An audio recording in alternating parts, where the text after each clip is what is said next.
The words natural area and development, is it an oxymoron or are they synonymous? I think sustainable development, given the right definition, will work in this area. The campaign to save the Northern Rockies planted the seed for the groundbreaking. I don't think enough people realize that there is still a place that's just as wild as it has always been, right here in British Columbia.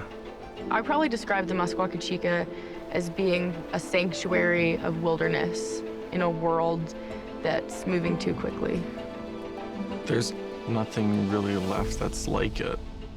To me, it's my home, it's my backyard. It's a place that I feel most at home and most at peace in. To us, it's a dynamic place that we have created a culture in, where we've created history, where we've lived our lives. And we've used that area for thousands and thousands of years, and we continue to use those lands.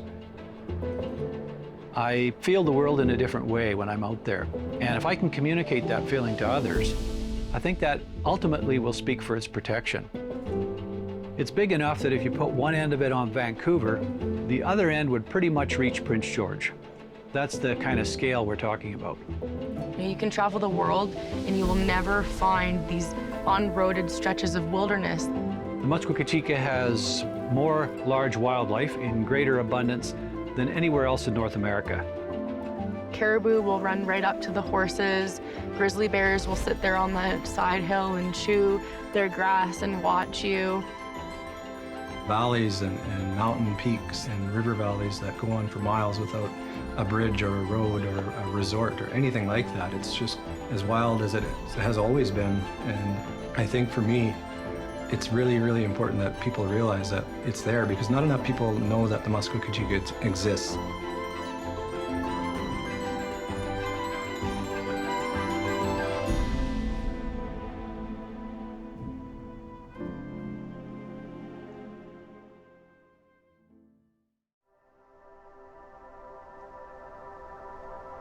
When I'm out in the Muskwa-Kechika, the head of the pack string, and we come up over a remote pass, and there laid out before us, as far as you can see, is a sea of mountains.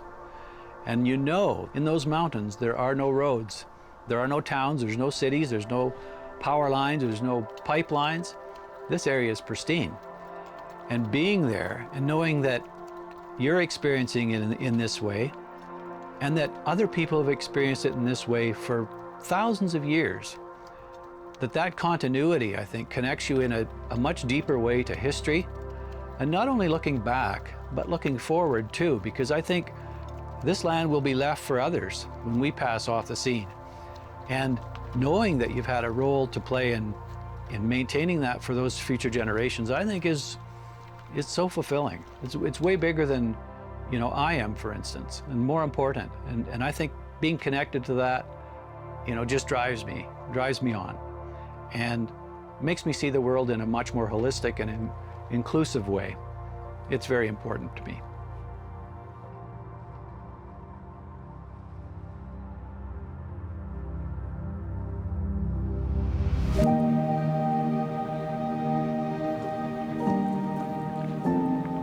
I consider myself very lucky to have grown up in the Muskwa-Kechika. My father was able to, when we had the time, you know, fish out of pristine rivers and enjoy the Muskwa-Kechika for what it really is.